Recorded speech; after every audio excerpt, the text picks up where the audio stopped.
દુનિયા આજે પથ્થર બનતી જાય છે. આપ જાણો છો, પૈસો ખૂબ આવ્યો, આગળ વધ્યા, બધું થયું, સાધનાથી દૂર, ભક્તિથી દૂર, શ્રદ્ધાથી દૂર અને અંધશ્રદ્ધામાં ઘરતા જાય છે. આપણા બાદ રૂખડિયા બાવલિયાઓ બધા જો બેઠા છે ને, કાંઈ ન હોય, ઝૂંપડી હોય જઈને ઉભા રહીએ તો કે બચ્ચા આइए इसको ચા पिलाइए, ચાय पिलाइए, रोटी खिलाइए, बस बाकी हम बैठा बैठा मरचा खवरावे, खमण खा लेना, अच्छा हो जाएगा. बाबा बाबा बाबा मेरे को धंधा बराबर नहीं चल रहा है, क्या करूं, ताરું આળસ નડે છે. હા એવું આવે છે, તમે જોવો છો ને. પણ આ આપણા જે સાધુડાઓ છે, એ સનાતન સાધુડાઓની તાકાત હું આવી બેઠેલા બધાને કહી દઉં.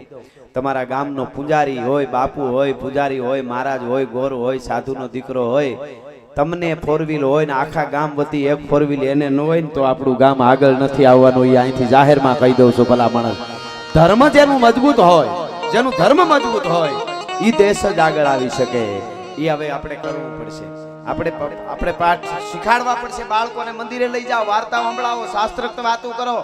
નહીતર હું જો અહીંયા આવ્યો છું, કાયમ મારા પ્રોગ્રામમાં કહું, નીકળ્યો છું, એક ચારણ તરીકે બોલું છું, એવો વખત આવશે તો અહીંથી નીચે ઉતરી જવાની તૈયારી રાખશું. પણ બોલવામાં અમારા સ્તરમાં કોઈ દી નીચે નહીં ઉતરી, તમને ગેરંટી આપી છે. ભલા માણસ, પ્રોગ્રામ તો કૂદકા મારી તોય હાલે, પૈસા મળે, ખૂબ વધારે કદાચ મળે, પણ આપણાથી થાય ની લેલાડી લેલે કરે ને ગાયું પોતાનું ગાય હું બીજાથી ન બોલાય કુળ વંતાથી કાનિયા. એટલે તમે એ બધું સંભળાવતા રહેજો. નહીતર ડુપ્લિકેટ આખી રામાયણ, મહાભારત, ગીતા, હું આ એક હકીકત, એક વેદના રજૂ કરું છું. હિન્દીમાં આવી રહ્યો, ચેનલો ભરાઈ રહી છે. વામપંથીઓ બનાવી રહ્યા છે કે રામ આમ હતો, સીતા આમ હતા, રામાયણ મહાભારત, આપણા ધર્મ ઉપર સાધુ સંતો આમ હતા, ઋષિ મુનિઓ આવું કરતા હતા. હાવ ડુપ્લિકેટ. જો તમે આપણા બાળકોને આ નહીં કહો તો ઓલા તેની રીતે મોબાઈલમાં જઈ લેવાના છે, ઓલા યુટ્યુબમાં જોઈ લેશે. કાલે ઈ જ કહે કે આવા આપણા સાધુ મુનિઓ ન કરવાના ધંધા કરે, આવું આવે છો યુટ્યુબોમાં બધે. હા, આપણા રામ આવા છે, આવા સીતાજી, આવા કૃષ્ણ, આ બધું આવે છે. પણ ગોરી પાટી છે, જે લખો એ લખાય. તમારા બાળકોને કહેજો ગુરુ કોને કહેવાય, ભગવાન કોને કહેવાય, કુળદેવી કોને કહેવાય, દાદો કોને કહેવાય, પુરુ સૂર્યો કોને કહેવાય, હુરાપુરા કોને કહેવાય, ઈ તમે શીખાડતા. ગામડામાં તો બહુ સાચું છે, હજી ઘણું સાચવાનું. અને માતાઓ બહેનો અહીં બેઠા માવડીઓ, હવે ગામડા સુધી સિરિયલું બહુ ફૂગી ગયું છે. અનુપમા ન જોવાય તો કાંઈ વાંધો નહીં, છોકરાને બે વાર્તા સંભળાવજો હારી.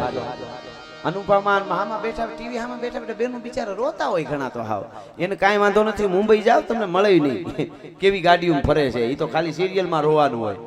એટલે કહેવાનો અર્થ મારો એટલો જ છે કે નકળંગ ભગવાન અહીંયા બિરાજમાન છે. આપણે અયોધ્યામાં રાઘવેન્દ્ર સરકાર રામની આપણે પ્રતિષ્ઠા કરી દીધી અને 500 વર્ષ રાહ જોતા હતા અને પ્રતિષ્ઠા થઈ હોય તો મોદી સાહેબ કે લીએ એક તાલી તો બનતી હે યારો. હા, નાની વાત નથી. મારા માટે પાર્ટી બધાય હરકા, પણ જે કરે છે એ તો કરે છે સાહેબ. મોદી સાહેબે ભૂદેવોને પૂછ્યું, સંતોને પૂછ્યું કે અનુષ્ઠાન માટે શું કરવાનું, કે 3 દિવસ અપવાહ કરવા પડે નકોરડા. મોદી સાહેબ કે 11 દિવસ સુધી નાળિયેર પાણી સિવાય અડું નહીં. હું હિન્દુસ્તાનની ધરતીનો વડાપ્રધાન છું, ભારતની ધરતીનો વડાપ્રધાન છું. આ ખબર પડે કેવડી મોટી વાત છે. ગમે ઈ બુઢો, હું પ્રેમથી બુઢો કહું છું, મોદી સાહેબ ઈ બુઢો આવી કડકડતી ઠંડીમાં 21 કળહે, એક પછી જ્યાં પૂજા કરતા જાય કળહથી નાતા જાય. 21 વખત, હમણાં તો ગરમી છે પણ જ્યારે વચ્ચે ઠંડી હતી ત્યારે આખા દીમ ખાલી 21 વખત માથે કળહ. તમે ગામડાઓને બહુ વાંધો ન આવે, પણ થોડુંક સુખી ગામ થઈ ગયું હોય એ 21 વાર કળહ નાખે તો સીધા દાખલ કરવા પડે. બધું જામી જાય, કફ થઈ જાય, અર્ધી થઈ જાય ને. પણ આ કામ કોણ કરે છે? આધ્યાત્મિકતા કામ કરે છે, ભગવાન કામ કરે છે. આપણી બુદ્ધિના હિમાળા પૂરા થાય ત્યાંથી શ્રદ્ધાની શરૂઆત થાય. અંધશ્રદ્ધા બિલકુલ ન હોવી જોઈએ પાછી. આ ડૂમ થોડો ઘણો નમી જાય, ભાંગી જાય તો એને ઇંગલ મૂકીને એનો ટેકો મૂકી શકાય. તમારે ગામડામાં કોઈ મકાન ભાંગ્યું હોય આઢર વાળું, નળિયા વાળું, તો એને થાંભલાનો ટેકો મૂકી શકાય. કોઈનો સ્લેબ ભાંગે તો બીમ મૂકીને ટેકો મૂકી શકાય. પણ માણસના હૃદય ભાંગે ને એને તો આવા સંતોનો, ભજનનો, સાહિત્યનો ટેકો મૂકવો પડે. એને બીજા કોઈ ટેકા કામ નથી કરતા. ઈ નો ભાંગે, એના માટેના આ કાર્યક્રમો છે. મારા પરમ મિત્ર, હિન્દુત્વ માટે સતત જાગૃત રાતને દિવસ રહેવા વાળા છે એવા રઘુવીરસિંહ જાડેજા, કચ્છની ધીંગી ધરતી, એના થ્રુ અહીંયા આવ્યો છે ને એકવાર જોરદાર તાળીથી વધાવો. મારા પરમ મિત્ર છે. આ સરપંચ સાહેબ ને બધા અહીં મળ્યા એટલે હવે અહીંયા મિત્રો બધા એવો જ તરવરિયો યુવાનોને જગાડવાનું રાતને દિવસ કામ કરે છે. પોતાને તકલીફો ગમે એટલી ફોર્મ ફટકેલી હોય અને ચૂલે ચડવું પડે પણ આવળ અલબેલી એને કોઈ પૂછે નહીં કાગડા. એવા યુવરાજસિંહ જાડેજાને પણ જોરદાર તાળીથી એકવાર આપણે વધારી લેવા જોઈએ. અને વાહ સરપંચ સાહેબ જ ને, શું નામ સરપંચ સાહેબ ક્યાં ગયા? હા લે લે હામાં ગોઠવાઈ ગયા છે, મજા આવે. મને એને બહુ સારી વાત કરી. અમારા ગામમાં આ રાઠોડનું લોહી સાચું છે, હું કહી દઉં. બોલ્યો એ શબ્દ બોલ્યા એને કહું છું. અમારા ગામમાં કે ચૌધરી હોય, ઠાકોર હોય, કોઈ પણ હોય, દલિત કોઈ પણ વર્ણ, એ બધાય જ્યારે આવે ને તો જ અમને મજા આવે. આ ક્ષત્રિયનો સાચો ધર્મ છે. ભલા માણસ આવી રીતે રહેશો ને એટલે દુનિયાની માલિકો આજે દુનિયા તમને બાપુ કહેવા તૈયાર છે. હું કાયમ બોલ્યો છું કે અમે એના જ ગીતો ગાયા છે, અમારી ઉજળી પરંપરાને હાચવવા એના જ ગીતો ગાયા છે જેણે બીજા માટે કંઈક કર્યું છે. રાતના 12:30 દુકાનો બંધ કરાવવા નીકળે એને હાંગડું ભા કહેવાય. એના ગીતો કોઈ દી ગાયા નથી, રાહડાય કોઈ ગાયા નથી, એની વાતું નથી. પણ જે છે એની વ્યાસ જે કામ કરી રહ્યા હતા ભગવાન તુલસીદાસ, મહાત્મા નરદાસજી અને ઈશ્વરદાસજી જે કામ કર્યા, જેણે ગીત ગાયા, ઈ અમે ઈ કેડે ચાલી છે. એ સાચો જે કેળો છે ઈ કેડે અમે ચાલી છે, ચારણી પરંપરાને સાચવવા માટે થઈને. એટલે વાત તમને એ કહું છું કે ઘોળ રૂપે આવશે એ બધું અહીંયા રહેવાનું છે મંદિરમાં. અદ્ભુત રીતે તમારા ગામમાં આવા તીર્થ બની રહ્યું છે.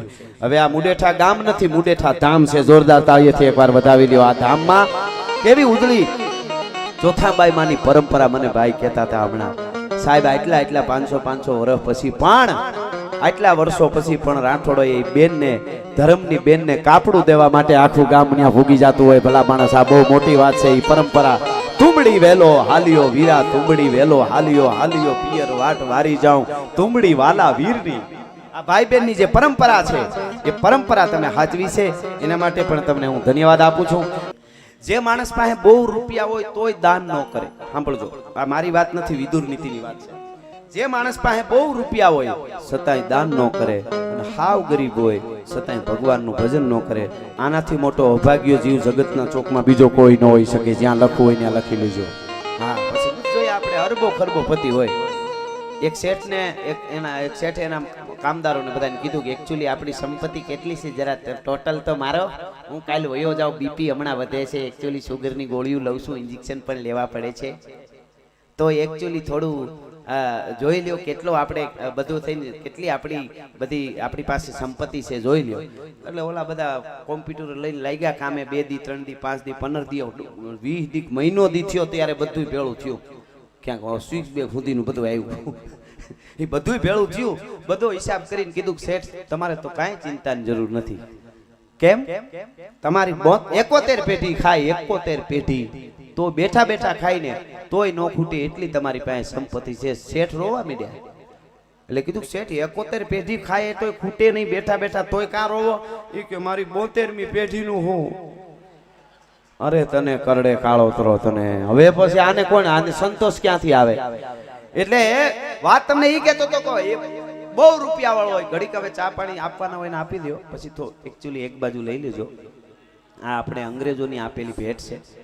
જીઓ વાંધો ન હોય તો હા, મહેમાનોને કોઈ દેવું, સાધુ સંતોને તો વાંધો નહીં, પછી શું લગભગ જરૂર નહીં પડવા દઈએ અમે. હા, મજા આવશે, તમને ખૂબ મજા આવશે. સરસ આ સાહિત્યની અમારે મેઘાણી સાહેબ આ બાજુ ભલે ન પૂગ્યા, અમે ધીરે ધીરે આવ્યા ને તમારી ગામડામાં વાતું સાહિત્યો અમે હવે આપશું તમને, બાળકોને બધાને ખબર. કચ્છ કાઠિયાવાડમાં વાર્તાઓ બધું આપ જાણો ખૂબ. આ બાજુ હજી ઓલા બધા પ્રોગ્રામ એ સારા, એ કરવા, આ મનોરંજન માટે ભલે, પણ આવું કરતા રહેજો. ખબર પડે કે મારો બાપ કોણ, મારો દાદો કોણ, મારો નાનો કોણ, હું કોણ છું, મારો ગુરુ કોણ. એ બહુ મોટી જરૂર છે, ધરોહર છે આપણી. દુનિયાના બધા ગાંડા નતા થઈ ગયા વિદ્વાનો.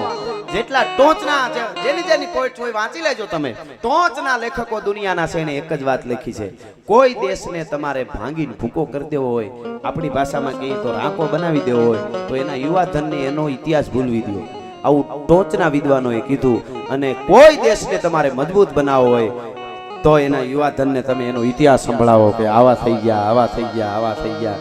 એટલે કહેવાનો અર્થ મારો એ છે કે બહુ રૂપિયા વાળો હોય છતાંય દાન ન કરે, ગરીબ હોય છતાંય ભગવાનનું ભજન ન કરે, આના જેવો કોઈ અભાગ્યો નહીં. એવી જ બીજી વાત, બહુ રૂપિયા વાળો હોય તોય દાન કરે. અંબાણી પરિવાર માટે મારે કાંઈ, મારા માટે બધાય હરખા, પણ એના વખાણ કરું છું અહીં જાહેરમાં. અહીં એનું કોઈ નથી, પણ વખાણ એટલે કરું છું ત્યાં પૂગ્યા પછી પણ ભગવાનના ભજન કરે છે, ભગવાનના કાર્યક્રમો કરે છે, ભગવાનની પૂજાઓ કરે છે. અમુકને થોડુંક આવી જાય તો આંટીએ છે, એકચ્યુઅલી એમાં મંદિરમાં અમને ખબર ના પડે. હા, ક્યાંય ધન વાપરે એમાં એકચ્યુઅલી ના પડે. પછી 20 વર્ષનો છોકરો સોફે બેઠો હોય, આપણે જઈને પૂછી તાર બાપનું નામ હું, તો કે લે કર ભેળા. કર પછી કે એકચ્યુઅલી સંત સાધુ હોય તો કેજો ને મારા છોકરાને જરાક ના હવે ન થાય તો 2-3 પેઢીએથી તૈયારી રાખવી પડે એમ તાત્કાલિક નો ભેળો થાય આપણા બાપ દાદા ગાંડા હતા એમના કે પહેલેથી જ એને ખબર હતી શું કરવું ગામડાની ગામડામાં શીખવાડવા જેવું છે નહીં બસ છે ઈ નો ભૂલાય એટલે અમે આવ્યા છીએ બાકી ગામડામાં બધી ખબર કૂતરાને રાબુ કૂતરીને ગલુડી આવ્યા હોય તો રાબુ પાય ઘીની રાબુ શીરા ખવરાવે ગામડામાં અને ચણ ને સબૂતરા કીડિયા આ બધું છે ઓલા તો બધું સોસાયટીમાં તો માતેમ રાખ્યું હોય એવું હોય અમારે હાવ હે બંગલા બધા બપોરે તો એમ જ થાય બધા ગુજરી ગયા હા હા હા હા કોકને નીકળવું હોય તો બીક લાગે ભૂત નો નીકળે હા હકીકત કહું છું અમારે આ બધા કાર્યક્રમો દોડા દોડે ને ભણાવવાના રહેવું અમે રહી છીએ પણ એ બપોરે નહીં જોઈ તો એમ લાગે કે આ બંગલા બિચારાનું શું થયું હોય છે બોલો ભાઈ બંગલા બોલો અહીંયાની હાટડી ખોલો અને ઓલું તો હાથમાંથી ભલે નહીં આય ઓહરિયાળા ઓરડા હાથમાંથી ઠામ પડી જાય મારો બાપલિયો મારો વિહામો આવો આવો આવો તા તો હાથ કોઠે દીવા થવા માંડે મારો બાપલિયો આવ્યો મારો વિહામો આવ્યો મારો બાપ આવ્યો મારો ભાઈબંધ જે હોય તે કહેવાનો અર્થ મારો ઈ છે કે બહુ રૂપિયા હોય હવે સાંભળજો હવેની વાત અંબાણી પરિવારને હું એટલે બિરદાવું છું જે અહીંયા પૂજ્યા પછી પણ એ ભક્તિ ભજન ભૂલ્યા નથી તો બહુ રૂપિયા વાળો હોય તોય ભગવાનનું ભજન કરે હાવ ગરીબ હોય તોય દાન કરે આનાથી મોટો ભાગ્યશાળી જગતના જીવ સ્ટોકમાં બીજો કોઈ નથી તમે જો મારી પાસે 1 કરોડ રૂપિયા હોય અને હું અહીંયા દાનમાં 1 લાખ આપું એક માણસ પાસે ખાલી 100 રૂપિયા હોય અને દાનમાં એ 50 રૂપિયા આપે મારા કરતા એ મોટો દાતાર મેં 99 લાખ રાખીને 1 લાખ આપ્યા ઓલા એ 50% આપી દીધા એની નોંધ થાય છે ભલા માણસ